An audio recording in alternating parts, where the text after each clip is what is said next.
All right, so you should see a box that asks if you consent to being recorded. And what I would ask is if you have any questions, please put those into the chat box and we will get to those on a timely manner. I want to make sure that we address everybody's questions. So welcome to the Seed Starting virtual event. Hosted by me. My name is Tim McDermott. I work for OSU Extension here in Franklin County in Agriculture and Natural Resources, and I'm doing this on behalf of the Franklinton Farms Buckeye ISA group and their community liaison, Chloe Glenn. So seed starting, I will be super honest, is one of my favorite things to do with gardening, because you get to do gardening generally when it's cold or wet or miserable outside. I also think that when we talk about what it is in terms of a tool in the toolbox of a gardener, this is one of the most impactful things that you can do. Once you master the techniques, you'll wonder why you didn't do it before. Generally very easy to do. And once you master the technique for seed starting, it allows you to do a lot of things that you might otherwise not have been able to do or didn't even know you could do in the past. For example, when you get that garden catalog that shows up in January and you're just wanting to think about gardening and you're looking at all of those beautiful pictures of multicolored tomatoes that you are never going to find in a nursery, once you master the techniques for seed starting, it pretty much opens up your ability to grow everything in that gardening catalog. So when you see that heirloom thing that you've always wanted to grow and harvest and eat because it looks so cool and you want to put it on Instagram, this is something that you will be allowed to do now because you've mastered this technique. And then the other thing that you're going to find is a really interesting production method that you're going to get to do once you master seed starting is when you're reliant on going to, say, a nursery or greenhouse to buy certain vegetables that you want to buy, you're limited by what they carry at any one given time. So, for example, I've been starting a 6-pack or maybe a dozen lettuce transplants every 2 or 3 weeks for the last couple of months, and I'm going to continue to do that.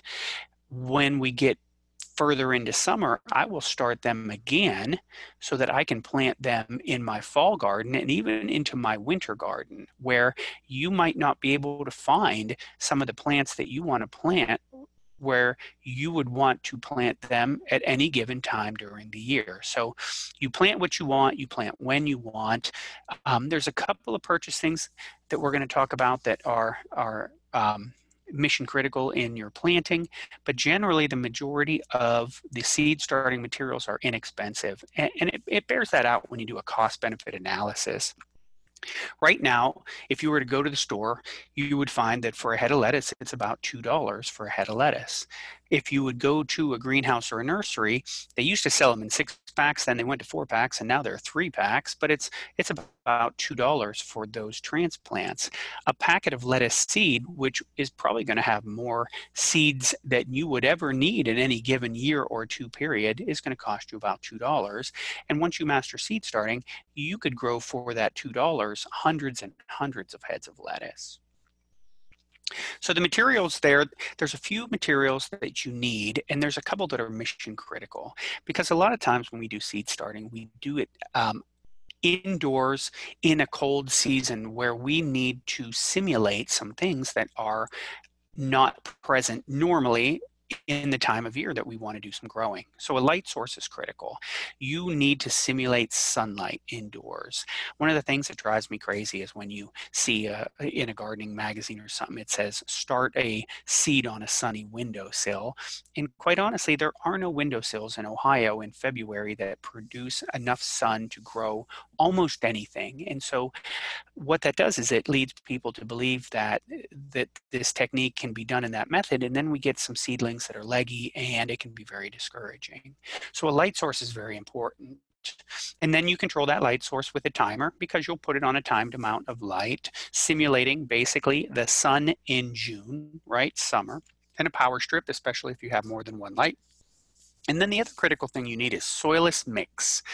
And they sell it basically listed just like that. It'll say soilless mix or a potting mix for seed starting. And what that is I say sterile, but it's not like it's surgical sterile. But what this is a product made of a lot of different ingredients. There might be some ground coconut coir or peat moss or perlite or vermiculite, usually a little bit of fertilizer. But what it is it is a mix that holds water very well, promotes rapid germination because it's essentially sterile. It doesn't have a lot of the bacteria and viral diseases that we worry about that affect seedlings. And so it provides those baby seedlings with an environment that is very conducive to them germinating and growing. And that's very important because I like to tell folks a baby seedling is like a baby bird or a baby kitten. It is at its most weak in its most helpless point of its life, and everything that you can do in order to support that is going to increase your germination and increase your success rates. And then you need some common sense stuff, right? You need some fertilizer. Every last bite of food until that seedling goes out in its forever home has to be provided by you. We need seeds, and then we need whatever we're going to be planting them in, and that can be 6-packs, that can be any container that you had from a nursery where you bought some flowers, sterilized. There's lots of different choices that you can do in there. And then I have a sharp knife if I need to divide transplants, and I have tweezers in case I need to position a seed correctly in there, because there are some seeds that actually are pretty expensive nowadays. So a lot of folks will do grow light setups where they use CFLs or compact fluorescent lights, and that can be very, very successful. I grew this way for many, many years. They are basically grow lights essentially as sold when we look at the spectrums that are out there. And it's interesting to me because now CFLs have a number of colors. There's warm, there's cool that looks a little bit bluish, and in fact you'll see them labeled at the big box stores as like bathroom or kitchen or daylight.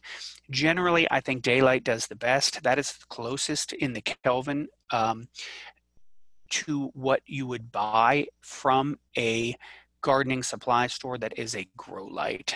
But I grew seedlings for years and years back when there was only one kind of light and it didn't have all the different colors associated with it. LEDs are increasingly becoming competitive in terms of price. I really, really like them because their longevity is rated to generally 50,000 hours, where a compact fluorescent bulb starts to lose intensity after a few years and needs replaced. These are coming down in price, and I think that they're really, really worth a look by home growers now as a way that you can grow indoors.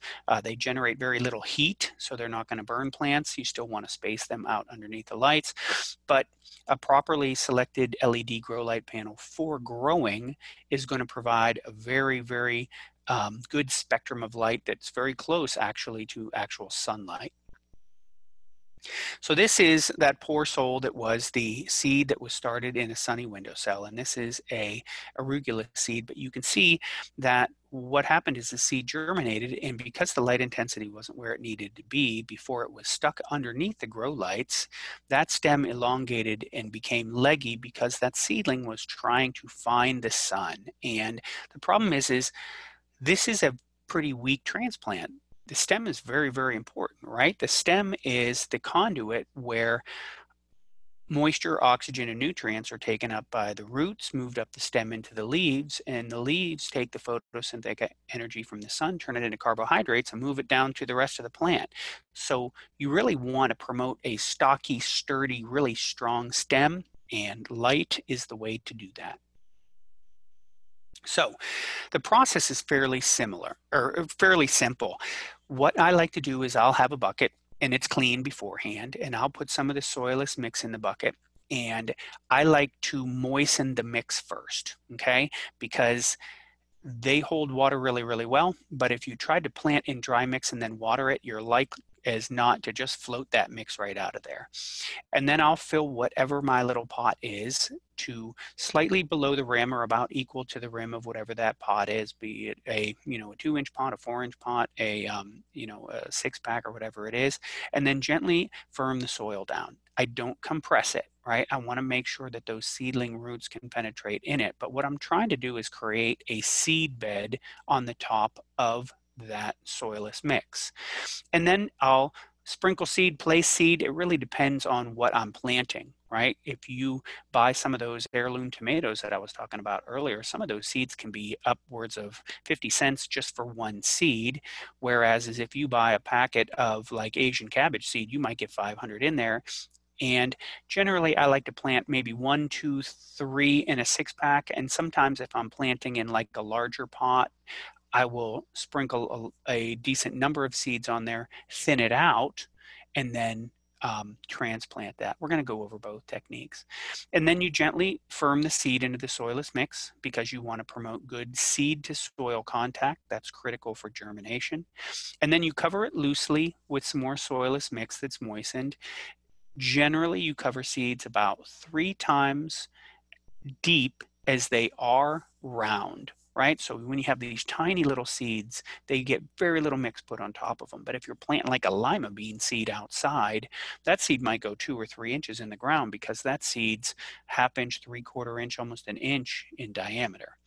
And then for about the only time in the life of the plant, I am going to top water, use maybe a mister or very, very gentle with a faucet because I want to make sure that the soilless mix where that seed is residing is moist. So describing it doesn't quite do it. So what we're going to do is, let's see, we're going to start a video here. And this is on the Growing Franklin website, and this supports a project. Welcome to your new seed starting kit, Columbus City Schools. And 2-inch pot LED grow light, and some fertilizer to use when your plants sprout. We're going to be planting our seeds in a seed starting potting mix, specially formulated to grow seedlings. The mix is a blend of mostly peat moss with a tiny bit of fertilizer added. When you look at a bag of fertilizer, those 3 numbers in a row stand for nitrogen, then phosphorus, then potassium. To get started, add some of the seed starting potting mix into a bucket. Next, we're going to add a little bit of water into that. We need to pre-moisten the mix in order for it to work well with seed starting. Gently agitate the mix with your hand until you've got it fully mixed. You want it not mud, but to gently hold together almost like a snowball and then break apart. It's not unusual to find some pieces of debris when you're going through the mix. Just discard these. Once we got our soilless mix pre-moistened, time to fill some pots.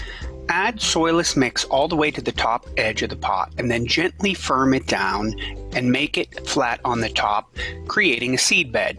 You don't want to compress it, you just want to lightly firm it. Now it's time to plant some seeds. I generally add more than 1. I want to make sure that every pot has a seedling in it, and sometimes I use seed that is more than 1 year old. I'm going to add mix on top of that seed 3 times the depth of the seed's diameter. I use a mister to hydrate that top layer of soilless mix where the seed is. You could also use a faucet as long as you're gentle. Our next step is going to be to fully moisten the soilless mix in the 2-inch pot. We're going to use bottom watering. This will be how you add fertilizer as well down the line. Add water into your 10-20 flat. Lower your 2-inch pot in until it hydrates. Takes about a half an hour. And then you'll put it into your 32-cell tray to drain. After you've planted your seeds and hydrated your mix, put your 2-inch pots in the 32-cell tray. Put your humidity dome on and crack the top vents slightly. Now slide your flat, your cells, your pots, and your dome underneath your lights and set the timer for 15 hours. Remove your humidity dome after your seedlings germinate. Next thing we're going to talk about is thinning. We only want 1 plant per pot, so thin until you have only 1 seedling left. Part of our kit includes fertilizer. This is going to provide all the nutrition for the seedling. This fertilizer has a larger concentration of nitrogen, phosphorus, and potassium. Seedlings will need that to achieve correct growth. The back of the fertilizer container has the directions needed to provide nutrition for your seedling. Follow those directions carefully using bottom watering technique. Congratulations on your new plant. All right, guys, so what that was a video that's hosted on Growing Franklin that I did to support a project that I'm doing with Scott's Miracle-Gro and Columbus City Schools and OSU Extension Farm to School. not all of the materials in that kit might be necessarily what you guys have, but the technique to do the planting should be very, very similar. So I'll tell you what, we will go up and take a look and see what we have in our chat since we're part of the way through there. I did this to be hopping on Zoom. Oops, I covered my lettuce. How do we know which seedlings to keep when thinning, and how often should we water the seedlings? So good questions. See how your lettuce does. If you only covered it a very tiny bit, it might be fine. It does need light to germinate in most cases. And then what I do is I try to pick sort of that stockiest, strongest looking seedling. It might not be the tallest. And one of the things I factor in is I want one that's closer to the middle of my pot because I want to have a good root ball, where I might not select one that is going to be right up against the side of the pot because it's not growing roots in every direction. And then how often should we water the seedlings? There's a little bit of art in that and a little bit of science. Generally, when they're young, they don't need watered as much as when they get larger and they really start filling that pot with roots. They're going to need watered more frequently. So maybe at the beginning you water them once per week, but maybe as you're getting ready to transplant them outside, they need watering maybe 2 or 3 times per week. You will kind of find over time that you're going to notice that the plants are going to be drinking a lot faster as they get older. Okay, so then let's take a look at germination times, because germination times are pretty variable depending on what you're growing in there. Asian cabbages, arugulas, any like broccoli, cabbage, all of those families, they germinate pretty quick. They can germinate in as little as 3 to 5 days. Lettuce, I find, especially when there's good humidity, takes about 3 to 5 days. Tomatoes and peppers, which are very, very commonly seed started at home by folks, including myself, I would say that that can take 10 to 14 days. And a heat source is very, very helpful, because the cooler the soil is away from 80 degrees, which is the preferred temperature for tomatoes and peppers to germinate, it can take much longer, up to 3 weeks or so, for it to germinate. So some folks will use like one of the heated floors, or they'll put their flat after they plant their tomatoes in a warm area in order to try to speed up germination a little bit, and that's not a bad idea. Onions, I found, can take a long time, 2 to 3 weeks. I'll plant leeks or I'll plant onion seed, and it can be a few weeks until they germinate. And then depending on the herb or the flower, some of those, especially the perennial herbs that have very, very tiny seeds, they will take near forever to germinate, up to 3 weeks. So here's another technique that I very commonly use when I seed start. And instead of seeding individual small pots, especially if I have some space crunch needs under my lights, which is what I have right now because we're working from home. So I rushed to grab as much of my seed starting stuff as I could. And for a while there, I was trying to start tomatoes and peppers and eggplant where I still had a whole bunch of brassicas under those lights. So instead of being able to sow one plant, say in each cell of a 6-pack, when I did my peppers, I actually had to put a whole bunch in a 4-inch pot. And then you divide those very carefully and then pot them up into a 6-pack. So here's an example of what that looks like using an Asian cabbage mix. And what I did was I did all of the other techniques that led up to this, including sprinkling seeds over the top of the mix and moistening and all those things. And when they germinated, you can see that the one on the left, I had all kind of plants all over the place. In fact, it looks like there was a big clump of seeds there sort of around the middle. And you need to thin these because you're going to be separating these into individual seedlings very gently later on, whereas you would think to yourself, hey, if I just kind of leave these alone, I get tons and tons of plants, but you'll find that they actually compete with each other. And so what you do is when you go through this, there's places where you want to thin because you want to get plants separated by a good half, 3/4, or an inch from each other so that they can develop their own distinct root systems.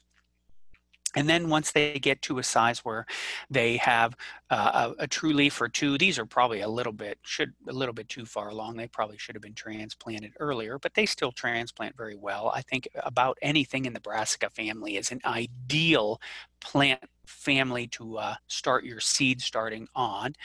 But then you gently separate these, and that's where I use a sharp knife. I've pre-moistened and watered these transplants beforehand, because when the soil is moist, the roots will slip apart. If the soil is dry, the roots might tear.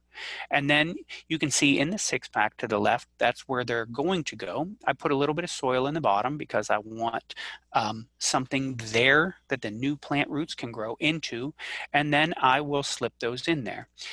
Handle your transplants by the root ball, or in worst case, the leaves.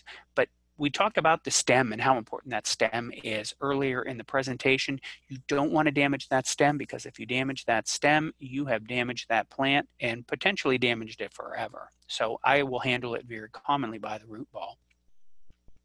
So here's another video that I created a while back that shows that process of divvying up the seedlings into individual 6-packs.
All right, you get the idea there.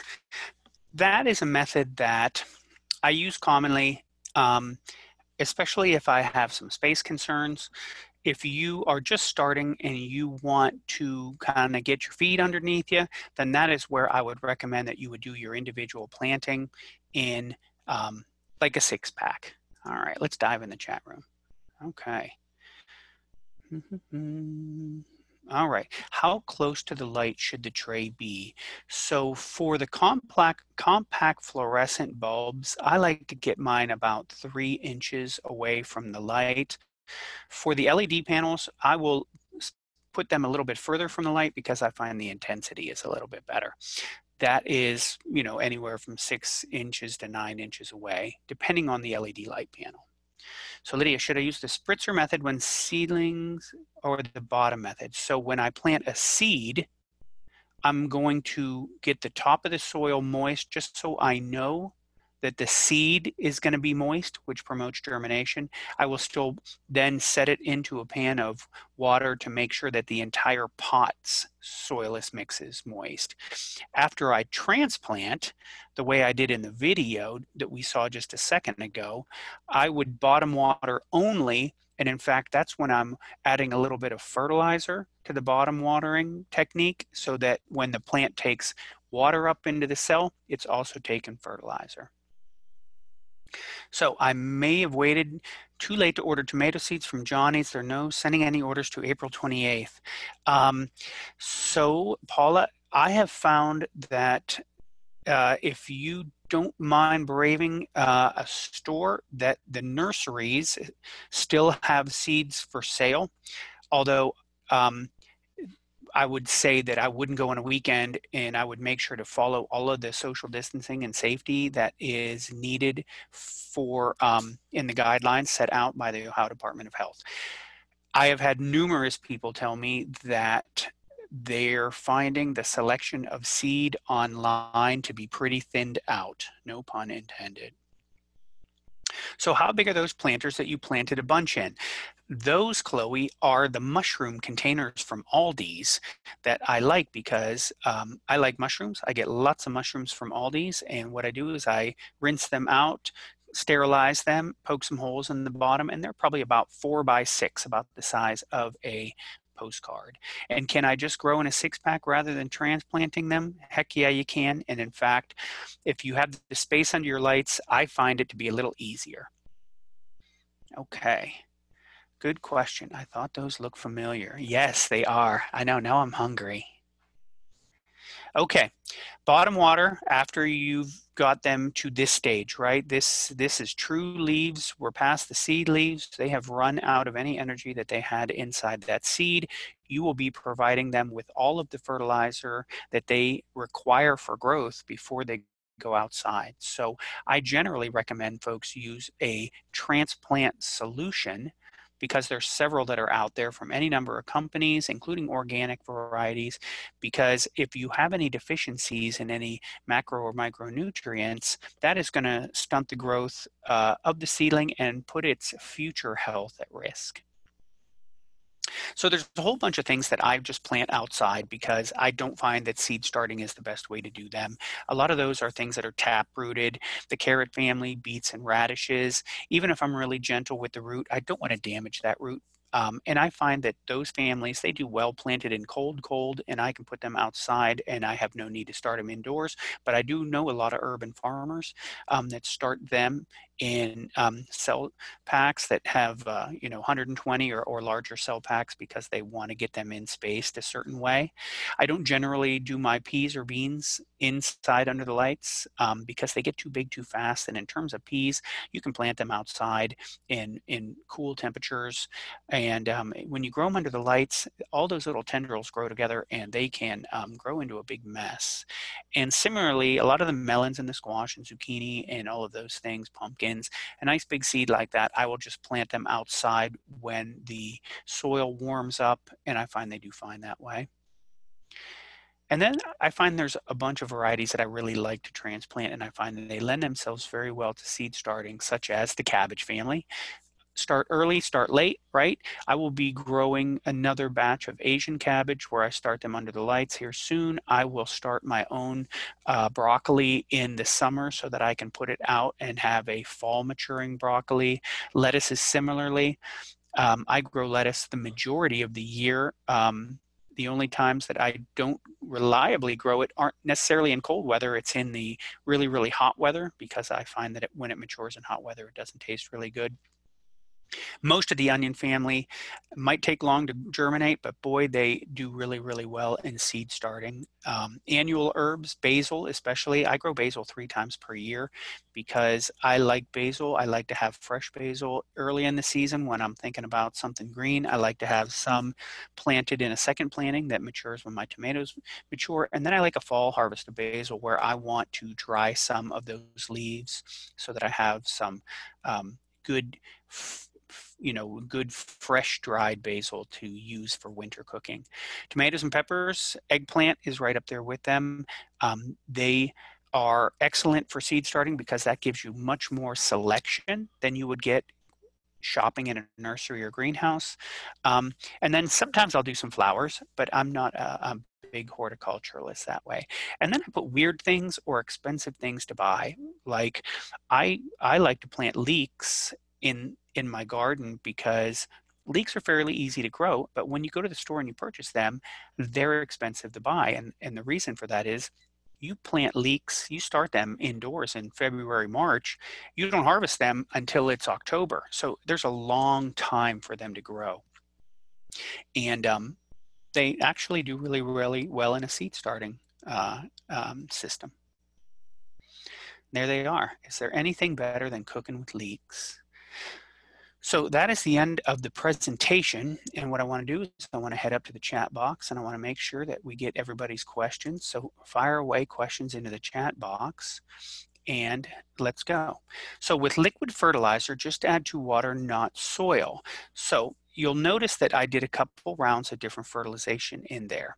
When I was growing, say, if you were going to use a 6-pack and you were going to start them directly in a 6-pack, I don't generally mix fertilizer in with a seed. I will fertilize with a liquid fertilizer. I suppose you could use a slow release granular fertilizer in there, but I don't generally put it in there. I'm trying to avoid sort of that fungal growth that you get if you have too much fertilizer with light and moisture. But you saw that when I transplanted up from a seedling into a larger pot, I did add a little bit of fertilizer because at that point, that plant is growing some roots and it's starting to learn how to feed itself. So if you grow cool weather stuff like peas outside, you need frost cover cloth. Maybe. Most of the cool weather plants that we start outside right now, they're very, very decent, cold, hardy plants. Peas are interesting in that I found that pea seedlings are pretty darn resistant to cold, but as they get older, then they become susceptible to frost a little bit more. We have some temperatures coming up this week that are going to get downright into the 30s. And so for some of my crops, especially the lettuces that are getting close to harvest, I don't want to have damage on them. So I'm using row cover and I am covering my plants tonight and then tomorrow night. And then it's looking like I might even have to cover some next week on a couple of nights. And then Lydia, when planting squash and zucchini outside, what is the best time to do that? I do it multiple times. I'm going to start some in summer and I wait till the soil warms up. So when you plant outside, there's a difference between soil temperature and air temperature. And since seeds exist in the soil, we like to make sure that we are watching our soil temperatures. And there is actually a soil temperature gauge at Waterman Farm, and I can share the link with you if you guys need that on how you would check soil temperatures in Central Ohio. But I wait till the soil warms up for these warm season varieties, and around here that's usually getting closer to mid-May. Now, if they predict it's going to be a really, really warm spring and you look at the 15-day and it's May 1st and everything looks super hot, I might try a little bit in that time frame, but maybe not all of my planting because I want to make sure that I get some of that. Then I do a fall planting of yellow squash and zucchini around August 1st. And that allows me to get a harvest out into fall.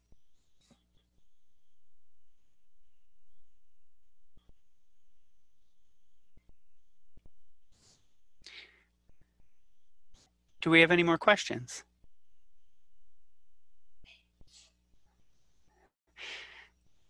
All right. Well, I recorded that. And I will say that for the 2 videos that I referenced that were in that, both of those are accessible on Growing Franklin so that you can go back to that and watch them in their entirety. There is a seed starting problems to watch for secondary post to that seed starting one. So I highly recommend that you would check out Growing Franklin. I'm going to be adding content as we continue to maintain social distance, and we're going to have our learning be virtual. And you guys, there's my email right there. You are supported in your growing. We want to make sure that we are there for you if you have gardening questions. I'm easy to access by email. I check my email 7 days a week. If you have a problem or something weird, I'm not allowed right now to do one of my absolute favorite things on the planet, which is go out to gardens and do garden walks and interact with people. Those that you know me, not being able to go out where the people are is not the way I like to roll. But we can converse via email, converse on the phone. You can send me pictures and I will make sure that I get to your stuff. All right, we have last couple chats in there. Thanks for hosting. Oh, my pleasure. It's been a pleasure. Can you talk about strawberries real quick? Sure. Tell you what, let me do a couple quick things. Okay.